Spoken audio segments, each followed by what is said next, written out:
Saludos amables.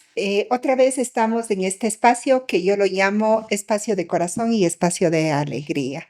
Recuerden que el podcast sale todos los lunes a las 6 de la tarde por YouTube, por Spotify y por favor también por redes. Los objetivos de este programa es contar las experiencias también positivas, esperanzadoras para las personas con discapacidad o neurodiversidad. Estoy muy alegre de tener aquí, por supuesto.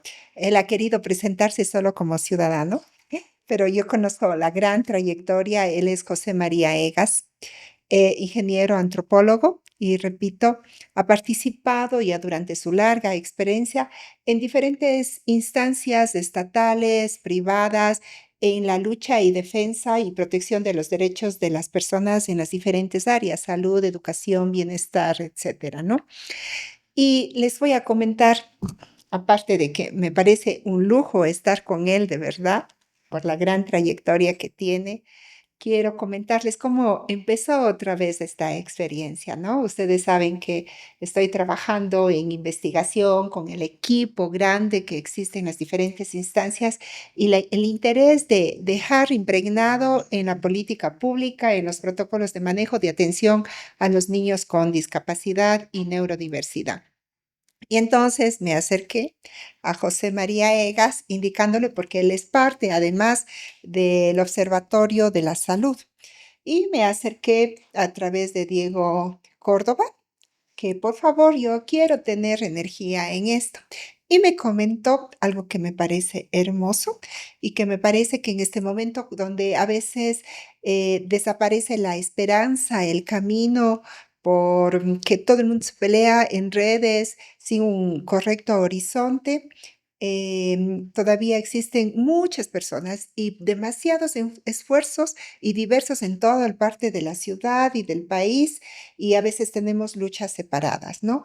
Entonces, José María Egas me habló de esto que se llama pensamiento desde el sur y él está aquí para comentarnos esto que nos une a todos los que hemos sido soñadores, militantes y luchadores. Por favor, José María, bienvenido y gracias por estar en este programa. Gracias, Lourdes. Y yo realmente no me esperaba esta invitación, esta participación.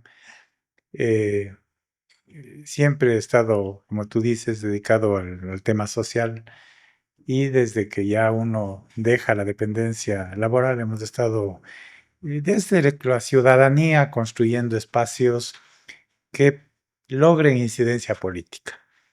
Y ahí algunas reflexiones, con 40 y pico de años de vida pública. Al salir, eh, yo creo que he salido en un momento en que se ha perdido la confianza en la institucionalidad. Vivimos una cultura de desconfianza con la institucionalidad, mucha de la cual nosotros mismos le ayudamos a construir, pero que con el tiempo se ha ido desarticulando. Una época en donde vivimos crisis en múltiples espacios. Hemos estado trabajando con grupos de atención prioritaria, por ejemplo, y cada grupo tiene su problemática porque el sistema de salud está colapsado, la educación está colapsada, todo el tema de la ruralidad que ahora están reclamando por el tema de las ordenanzas, es porque también siempre ha habido una mirada o hay una mirada también desde el centro. Entonces uno ve desde la institución o desde la ciudad, pero también nos quejamos porque hay un centralismo terrible. Por eso más bien hemos optado por lo que tú anotabas, el ir generando, apoyando, apuntalando colectivos ciudadanos en diferentes ámbitos.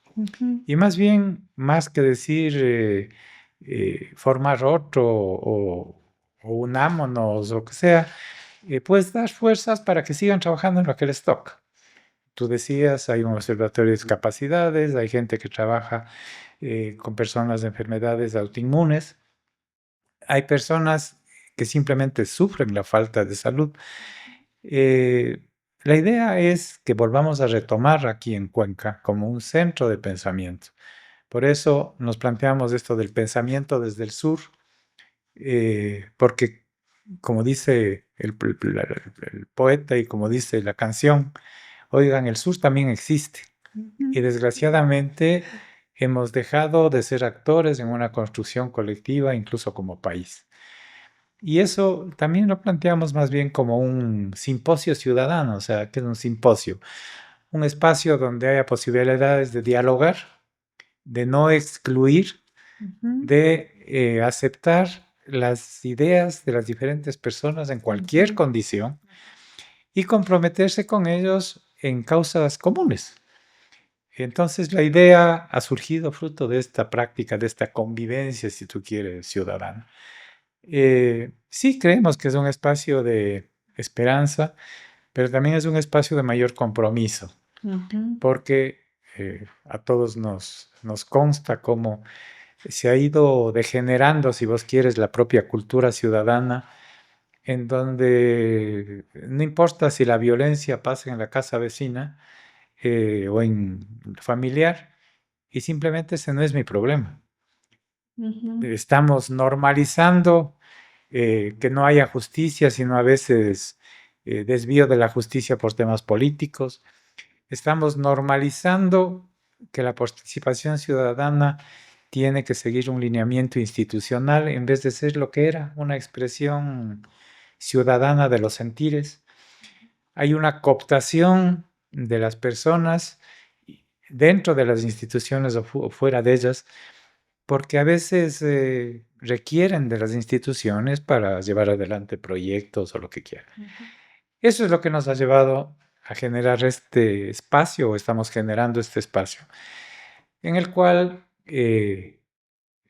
hemos actuado directamente de manera inicial, ponte con los rectores, con la universidad, porque creemos que la universidad tiene que volver a ser el centro del pensamiento y la academia tiene que ser el eje de la sociedad. Exacto. Pero hemos hablado con grupos y sectores sociales, del campo, de la ciudad, sectores productivos, personas que tienen esta militancia en colectivos, y a todos más o menos les va pareciendo ya tiempo de que es necesario volver a generar pensamiento y volver a generar propuestas, no solamente para Cuenca, sino para el país.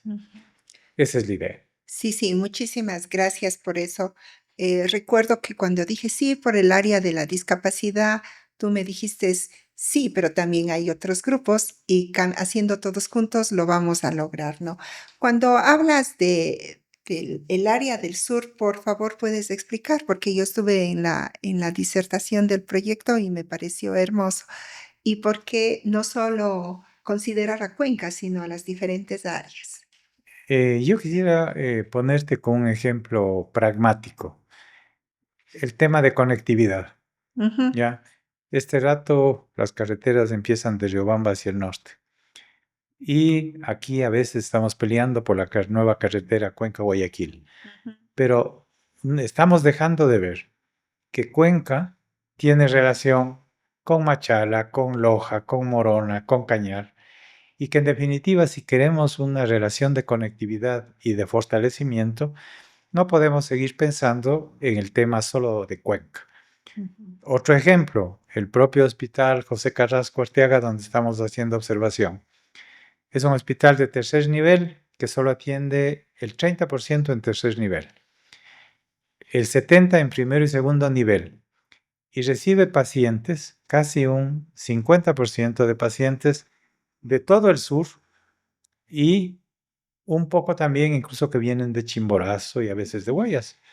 Entonces, queramos o no, Cuenca es un centro, es un eje que sin querer plantearlo como que Cuenca es el centro del mundo, de todas maneras requiere fortalecer el territorio en el cual tiene injerencia. Y en ese sentido, aquí mismo en la universidad, tú mismo a veces lo has visto como docente, ¿cuántos estudiantes del resto del sur están queriendo ingresar? Ujú. Puede ser porque hay una debilidad en la institucionalidad universitaria en las otras provincias, pero eso no nos elimina de la corresponsabilidad de construir entre todos el sur. Ujú, A veces uno dice el Ecuador es Quito y Guayaquil y el resto no existe. ujú, Y creo que la historia ha dicho que la política, la cultura, las ciencias, las artes, la poesía, ha tenido uno de sus centros aquí en Cuenca. ujú. Por lo tanto, recuperemos la cultura de que nos enorgullece, hablemos, somos patrimonio cultural, todo el mundo viene y dice que qué linda ciudad, que cómo respeta a la gente, cómo se respeta el ambiente. Sí, pero Ujú. eso tiene que ser cultura ciudadana. Sí, y en el área de la salud, ¿cómo podríamos articular Cuenca con las otras áreas, ¿no? Hablando también de la conectividad. A ver, nos hemos planteado este rato que hay 4 temas que podrían servir para aglutinar este esfuerzo.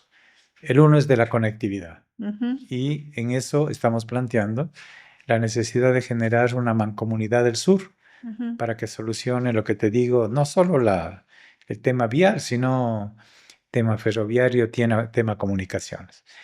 El otro tema es el tema de la salud, ujú, que no podemos tratarlo solamente como un problema de un centro de salud o de un hospital.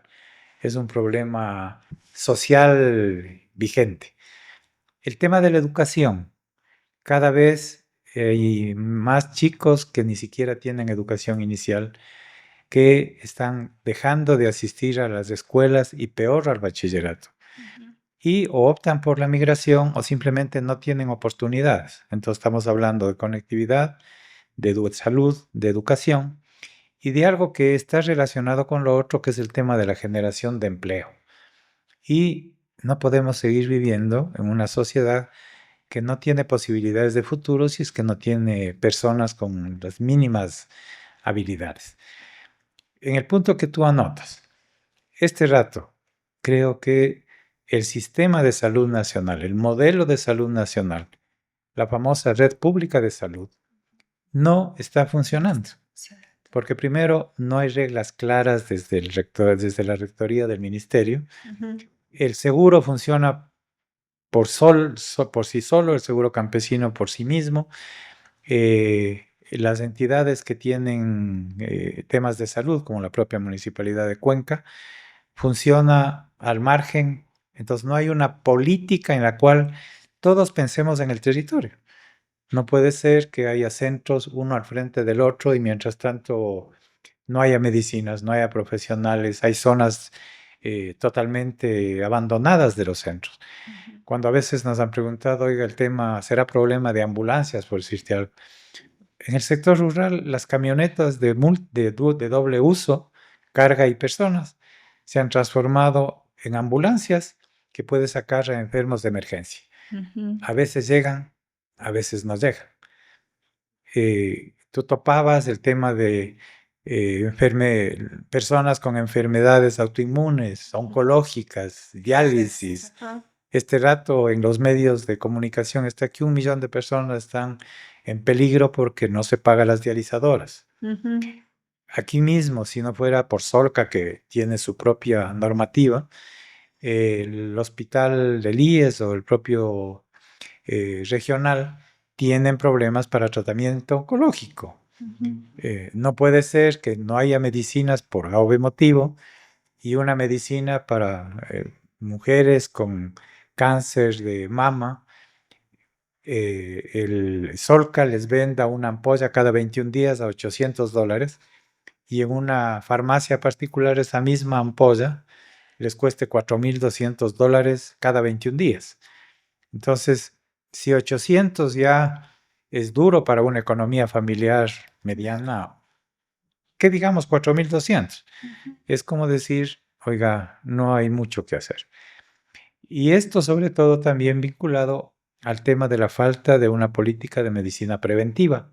ujú, O sea, el problema ahorita de la mala alimentación, la falta de apoyo a la soberanía alimentaria, a la producción agropecuaria familiar, está siendo reemplazada por la alimentación súper procesada y muchas de las enfermedades actuales provienen de ahí. claro. Y eso lo vivimos desgraciadamente, tal vez efectos ya de mayores, de personas adultas, pero vemos también los problemas que tienen niños, niñas, adolescentes.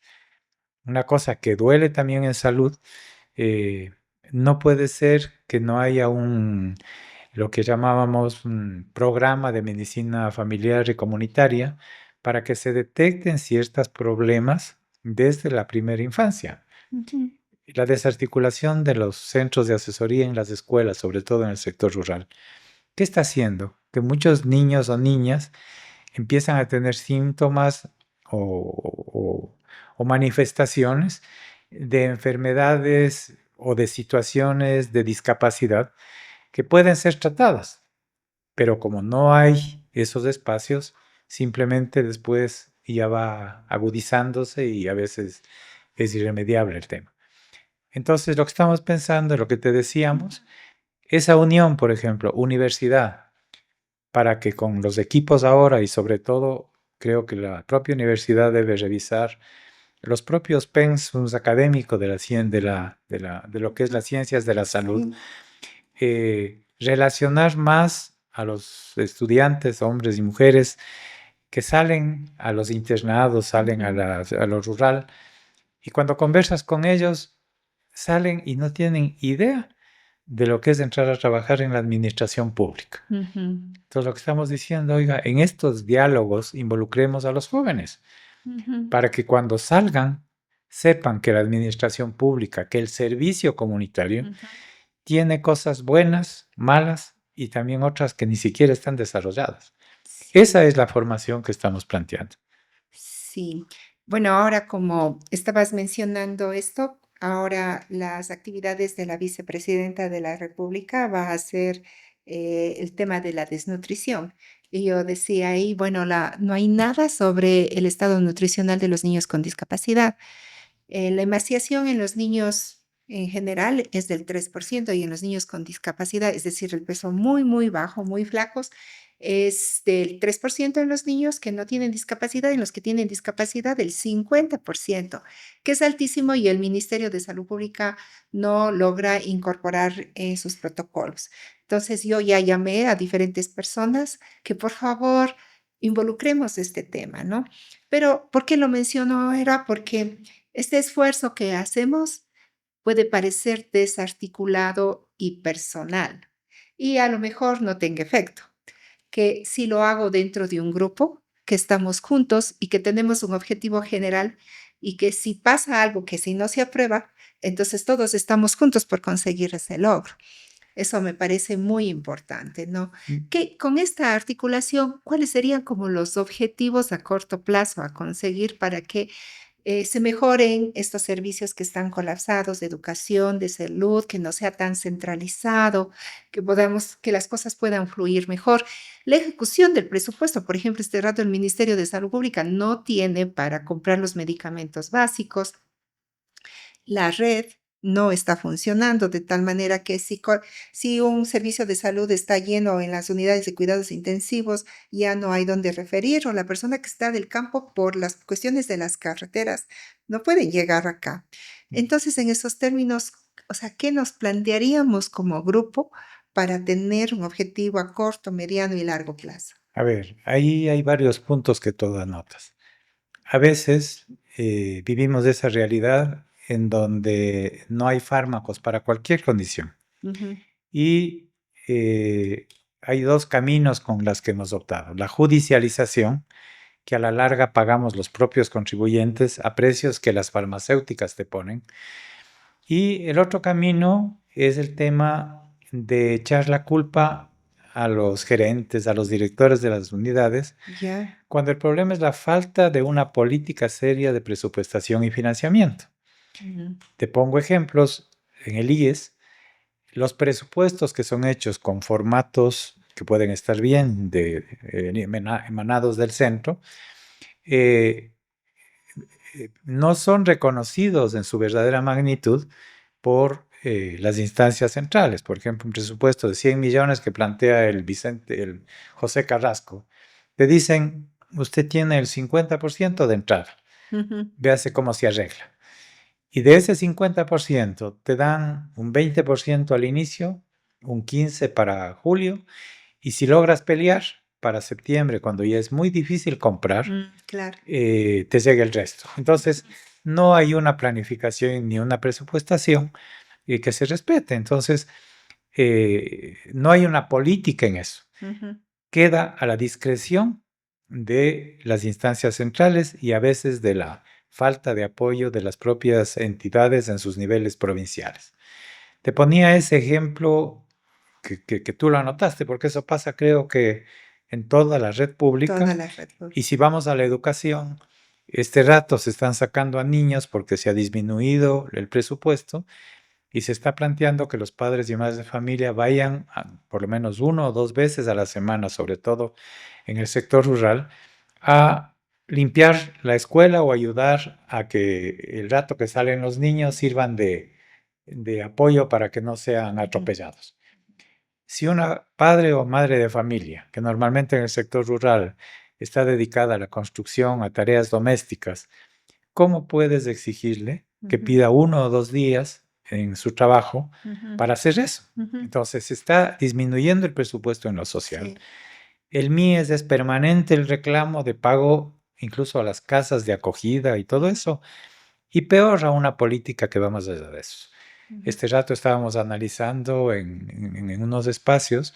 Aquí, en Cuenca y en el sur, no hay un centro para atención psicosocial, para ponerte.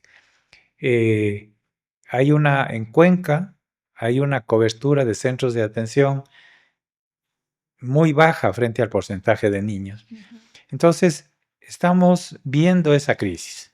Pero por otro lado, cuando trabajábamos en lo que era el sistema de protección, se planteaba una protección integral, pero al no haber una norma suprema que hable de lo que es inclusión y equidad que está en la Constitución, lo que ha pasado es que los diferentes grupos han emprendido su trabajo en el andarivel que le pones. Por ejemplo, gente que trabaja con discapacidad, trabaja en esa línea, con niñez en otra, con adultos mayores en otra, Exacto. con problemas de diversidad de sexo genéricas en otra.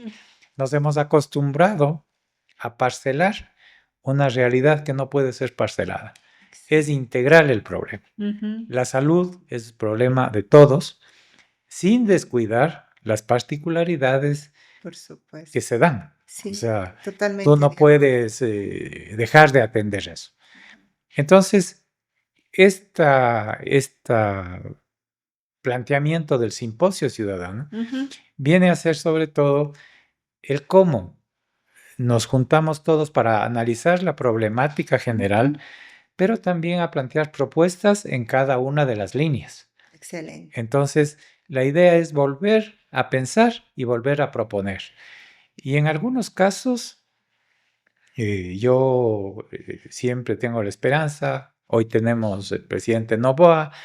En los avatares de la política podrá estar dándose oposición o no oposición, pero ojalá al nuevo ministro le vaya bien en lo que es salud, porque si no, no podemos ir más atrás de lo que este rato tenemos. Sí. Y en ese sentido creo que Cuenca, el Azuay, el sur y todo el Ecuador se merece una nueva situación en donde se garantice el bienestar de la población.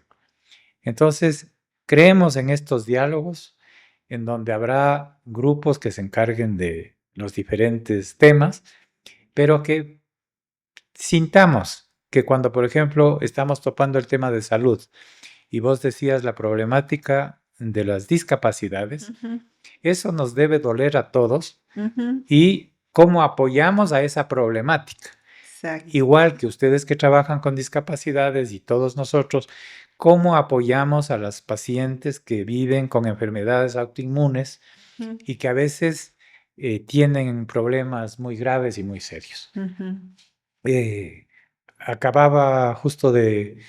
Acabó hace poco de salir una nueva ley para todo lo que es esto de enfermedades catastróficas, para los centros de cuidados paliativos y todo lo que sea, pero son leyes.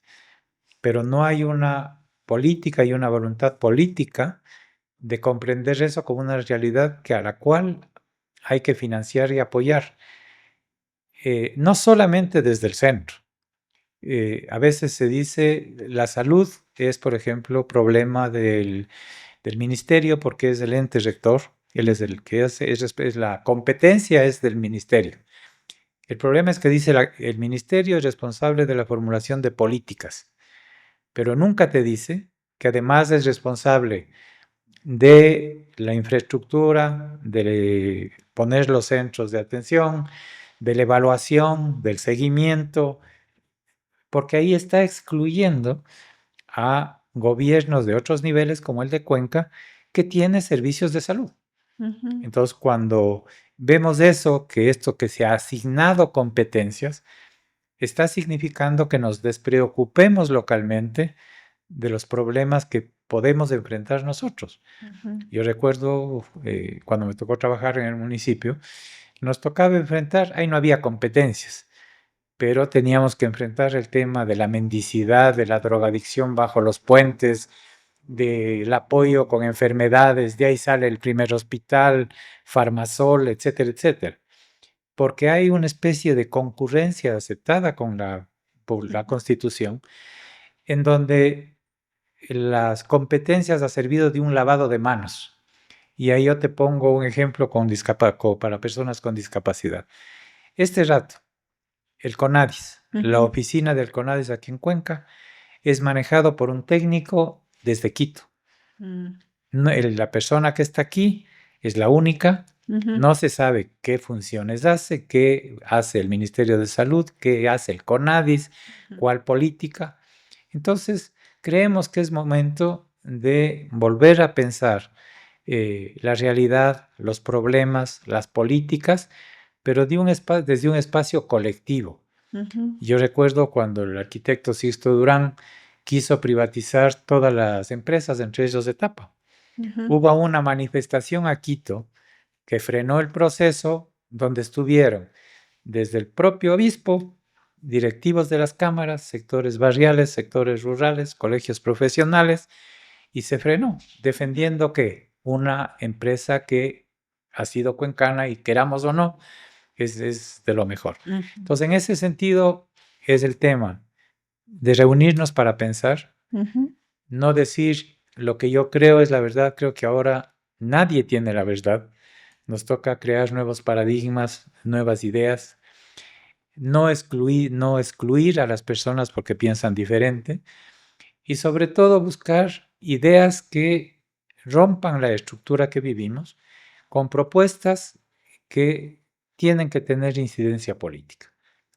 No hablando de la política partidista, sino cómo incidimos para que la salud sea la que debe ser, la seguridad social, la educación, el empleo, la conectividad. Sí, muchísimas gracias. Creo que lo que acabas de decir es una síntesis y el tiempo vuela. Quiero también con esto finalizar la importancia, porque lo has mencionado, la importancia y el rol que tenemos las universidades, ¿no? De crear profesionales de calidad y de repensar en cuáles son las carreras y los currículums que se deben adaptar a la realidad, ¿no? Y estoy pensando, justo ahora en la mañana estuve ahí peleando un poco por obtener el carnet de discapacidad de un niño y le decía que a través del proyecto de investigación que nosotros tenemos, vamos todos los días al hospital y hacemos diagnósticos desde la universidad y potenciamos al Ministerio de Salud Pública y optimizamos los recursos. Nuestros jóvenes se preparan adecuadamente y el Ministerio de Salud. Y ahí quiero resaltar la importancia de la coordinación, ¿no? Y que es bueno que podamos seguir adelante con este sueño de reunir a los pensadores, a los soñadores y también jalamos a los que quieren soñar, aceptarnos en la diversidad, escucharnos y seguir una línea de pensamiento. José María, para cerrar este espacio, ¿cuáles son tus palabras que nos darías a la audiencia? A más de invitar a este espacio colectivo que tiene que partir de un convencimiento personal y familiar, eh, no solamente el reunirnos para pensar en lo que nos afecta, sino en lo que nos afecta colectivamente. Ujú, Y no solamente pensar en que la propuesta debe venir de la institución, sino de la propia ciudadanía. Y si solo pensamos en la institucionalidad, no es solo tema de coordinación. Por ejemplo, este rato estábamos analizando el tema de protocolos de violencia. Ujú. violencia de género. Sí. Y veíamos que hay 12 instituciones Ujú. y no hay protocolos que cubran toda la problemática. Entonces, sí la coordinación, pero con una responsabilidad real de la institucionalidad. Pero sobre todo, para finalizar, este es un llamado a que volvamos a esa cultura de ciudadanía, de corresponsabilidad, de sensibilidad, de pensar que debemos construir un futuro diferente que para muchos de nosotros será para los hijos y nietos, pero para la gente más joven tiene que empezar a soñar desde la primera edad en que él es el responsable de la construcción del futuro. Y eso es lo que tenemos que promover. Muchísimas gracias. Como ustedes ven, José María Egas nos jala a este nuevo compromiso, un compromiso real, no solamente desde la coordinación, sino que nos lleve a la transformación en la protección de los derechos de las personas con discapacidad. Muchísimas gracias. Gracias, Lourdes. Gracias. Gracias a todos.